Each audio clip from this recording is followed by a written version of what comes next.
এয়া আকাশবাণী গুৱাহাটী বিয়লিৰ আঞ্চলিক বাতৰি পঢ়িছো অৰুণিমা গোস্বামীয়ে। প্ৰধানমন্ত্ৰী নৰেন্দ্ৰ মোদী ইটালীৰ এদিনীয়া ভ্ৰমণ সামৰি আজি পুৱা নতুন দিল্লীত উপস্থিত হয়। সামাজিক মাধ্যমৰ এটা পোষ্টত প্ৰধানমন্ত্ৰীয়ে তেওঁৰ ইটালী ভ্ৰমণক ফলদায়ক হিচাপে বৰ্ণনা কৰিছে। শ্ৰীমোদীয়ে বিভিন্ন বিষয়ক লৈ বিশ্ব নেতাসকলৰ সৈতে হোৱা আলোচনাত আলোকপাত কৰে। তেওঁ লগতে বিশ্ব সম্প্ৰদায়ক উপকৃত কৰিব পৰা কেতবোৰ সিদ্ধান্ত আৰু ভৱিষ্যৎ প্ৰজন্মৰ বাবে এখন সুন্দৰ পৃথিৱী তৈয়াৰ কৰাৰ বাবে গ্ৰহণ কৰা প্ৰতিশ্ৰুতিবদ্ধতাৰ কথাও উল্লেখ কৰে। বৈদেশিক পৰিক্ৰমা মন্ত্ৰালয়ে প্ৰকাশ কৰা অনুসৰি প্ৰধানমন্ত্ৰীৰ এই ভ্ৰমণে G7 ৰাষ্ট্ৰগোষ্ঠীৰ নেতাসকলৰ সৈতে বিভিন্ন গোলকীয় বিষয়ত ফলপ্ৰসূ আলোচনাত সহায় কৰা বুলি প্ৰকাশ কৰিছে। লগতে এই সন্মিলনত অংশগ্ৰহণ কৰা দেশসমূহৰ সৈতে ভাৰতৰ অংশীদাৰিত্ব বৃদ্ধিতো এই ভ্ৰমণে ভূমিকা লোৱা বুলি মন্ত্ৰালয়ে জনাইছে। ইটালী ভ্ৰমণকালত প্ৰধানমন্ত্ৰীয়ে G7 শীৰ্ষ সন্মিলনত অংশগ্ৰহণ কৰাৰ লগতে ইটালীৰ প্ৰধানমন্ত্ৰী জৰ্জিয়া মেলনি, ব্ৰিটেইনৰ প্ৰধানমন্ত্ৰী ঋষি সুনাক, ফ্ৰান্সৰ ৰাষ্ট্ৰপতি ইমানুৱেল মেক্ৰ আৰু ইউক্ৰেইনৰ ৰাষ্ট্ৰপতি ভলদিমিৰ জেলেনস্কি সহ 7 গৰাকী বিশ্ব নেতাৰ সৈতে দ্বিপাক্ষিক আলোচনাত মিলিত হয়। চলিত বছৰৰ সাহিত্য একাডেমীৰ শিশু সাহিত্য বঁটা অসমীয়া ভাষাত বিপন্ন বিস্ময় খেল নামৰ উপন্যাসৰ বাবে ৰঞ্জু হাজৰিকাই আৰু বড়ো ভাষাত বুহুমা বৈনিব নামৰ কাব্যগ্ৰন্থৰ বাবে ভাৰ্জিন জেকোভা মাছাহাৰীয়ে লাভ কৰিছে। আনহাতে সাহিত্য একাডেমীৰ যুৱ পুৰস্কাৰ অসমীয়া ভাষাত জালকটা জুই গল্প সংকলনৰ বাবে নয়নজ্যোতি শৰ্মালৈ আৰু বড়ো ভাষাত চাইক্লাম নামৰ গল্প সংকলনৰ বাবে ছেল্ফ মেড ৰাণী বড়োলৈ আগবঢ়োৱা হৈছে। আনহাতে বাংলা ভাষাত দেৰাজে হলুদ ফুল শীৰ্ষক কবিতা সংকলনৰ বাবে অসমৰ সুতপা চক্ৰৱৰ্তীয়ে যুৱ পুৰস্কাৰ লাভ কৰিছে। অষ্টাদশ লোকসভাৰ প্ৰথমখন অধিৱেশন 24 জুনৰ পৰা অনুষ্ঠিত হ'ব। সংসদীয় পৰিক্ৰমা মন্ত্ৰী কিৰেণ ৰিজিজুৱে সংসদৰ কাম কাজ সুচাৰুৰূপে চলোৱাৰ বাবে সকলোৰে সৈতে একেলগে কাম কৰিবলৈ চৰকাৰ আগ্ৰহী বুলি প্ৰকাশ কৰিছে। প্ৰথম অধিৱেশনৰ গুৰুত্বত আলোকপাত কৰি শ্ৰী ৰিজিজুৱে কয় যে এই অধিৱেশনত নৱনিৰ্বাচিত সদস্যসকলৰ শপত গ্ৰহণ, অধ্যক্ষ নিৰ্বাচন আৰু সংসদৰ দুয়োখন সদনত ৰাষ্ট্ৰপতিয়ে ভাষণ দিয়াৰ নিয়ম আছে। সামাজিক মাধ্যমৰ এটা পোষ্টত মন্ত্ৰী ৰিজিজুৱে আশা প্ৰকাশ কৰে যে সকলো নৱনিৰ্বাচিত সদস্যই ভাৰতীয় সংসদৰ পৰম্পৰা অক্ষুণ্ণ ৰাখি ৰাষ্ট্ৰৰ সেৱা কৰিবলৈ সহায় কৰিব। আমাৰ সংবাদদাতাই জনোৱা অনুসৰি ৰাজ্যসভাৰ অধিৱেশনো 27 জুনত আৰম্ভ হ'ব। দুয়োখন সদনৰ অধিৱেশন 3 জুলাইত সামৰণি পৰিব।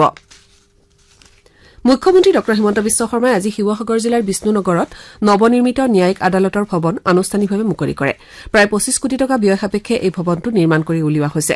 এই ভৱনটো উদ্বোধন কৰাৰ লগে লগে সকলো ন্যায়িক কাৰ্য একেটা ভৱনতে সম্পন্ন হ'ব। আদালত ভৱনটো উদ্বোধন কৰি মুখ্যমন্ত্ৰীগৰাকীয়ে কয় যে চৰকাৰে আইনী আন্তঃগাঁথনি উন্নত কৰাৰ লগতে ৰাজ্যখনত ন্যায়ৰ সুবিধা সুনিশ্চিত কৰাৰ চেষ্টাও চলাই আহিছে। তেওঁ অধিবক্তাসকলক নতুন ন্যায় সংহিতা দৰ্শনৰ লগত সম্পৃক্ত হৈ জনসাধাৰণক ক্ষীপ্ৰভাৱে সেৱা আগবঢ়োৱাৰ ক্ষেত্ৰত ব্ৰতী হ'বলৈ আহ্বান জনায়। কালি সন্ধিয়াৰ পৰা অব্যাহত থকা বৰষুণৰ ফলত বৰপেটা জিলাৰ কেইবাটাও অঞ্চল বানৰ কবলত পৰিছে। সমান্তৰালভাৱে জিলাখনৰ নৈ উপনৈসমূহৰো জলস্তৰ বৃদ্ধি পাইছে। হাউলী পৌৰসভা অঞ্চলত কৃত্ৰিম বানৰ সৃষ্টি হোৱাৰ ফলত স্থানীয় লোকসকলে সমস্যাৰ সন্মুখীন হ'বলগীয়া হৈছে। বানৰ বাবে হাউলী উচ্চতৰ মাধ্যমিক বিদ্যালয়ত পাঠদানো ব্যাহত হৈছে। শিক্ষানুষ্ঠানখনৰ শ্ৰেণীকোঠা, কাৰ্যালয় কক্ষ বানত বুৰ যোৱাৰ ফলত পাঠদান স্তব্ধ হৈ পৰে। জিলাখনৰ চাউলখোৱা আৰু নখন্দা নদীৰ জলস্তৰ বৃদ্ধি হোৱাত স্থানীয় লোক শংকিত হৈ পৰিছে। ৰাজ্যৰ দুৰ্নীতি নিবাৰক শাখাই দুৰ্নীতিগ্ৰস্ত বিষয়াসকলৰ বিৰুদ্ধে অভিযান অব্যাহত ৰাখিছে। উৎকোচ লোৱাৰ অভিযোগত আজি দুৰ্নীতি নিবাৰক শাখাই যোৰহাটত ইকবাল আহমেদ নামৰ বন বিষয়াক হাতে লোটে ধৰা পেলায়। 1,20,000 টকা উৎকোচ লওঁতে অভিযানকাৰী দলে বিষয়াগৰাকীক গ্ৰেপ্তাৰ কৰে। বৰ্তমান বিষয়াগৰাকীক সোধা-পোছা চলাই থকা হৈছে। প্ৰধানমন্ত্ৰী নৰেন্দ্ৰ মোদীয়ে 21 জুনত উদযাপন কৰিবলগীয়া 10ম আন্তৰ্জাতিক যোগ দিৱস উপলক্ষে আজি সামাজিক মাধ্যম এক্সত অৰ্ধ চক্ৰাসনৰ ভিডিঅ' পোষ্ট কৰে। ভিডিঅ'টো শ্বেয়াৰ কৰি প্ৰধানমন্ত্ৰী মোদীয়ে হৃদযন্ত্ৰ সুস্থভাৱে ৰখা আৰু শৰীৰত তেজৰ চলাচল উন্নত কৰাৰ বাবে এই আসন অভ্যাস কৰিবলৈ সকলোকে আহ্বান জনায়। ভিডিঅ'টোত এই আসন কিদৰে কৰিব লাগে তাৰো বৰ্ণনা দিয়া হৈছে।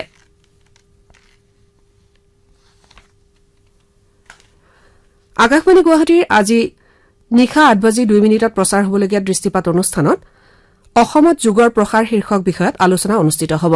এই অনুষ্ঠানত মানস কোমল গগৈ আৰু দিব্যজ্যোতি ডেকা সমল ব্যক্তি হিচাপে উপস্থিত থাকিব। শ্ৰোতাসকলে অনুষ্ঠানটিত পোনপটীয়াকৈ অংশ ল'ব পাৰিব। তেওঁলোকে 0361266186 আৰু 2662325 নম্বৰলৈ ফোন কৰি অনুষ্ঠানটিত অংশ ল'ব পাৰিব। এতিয়াৰ বাতৰি ইমানতে অন্ত পৰিল।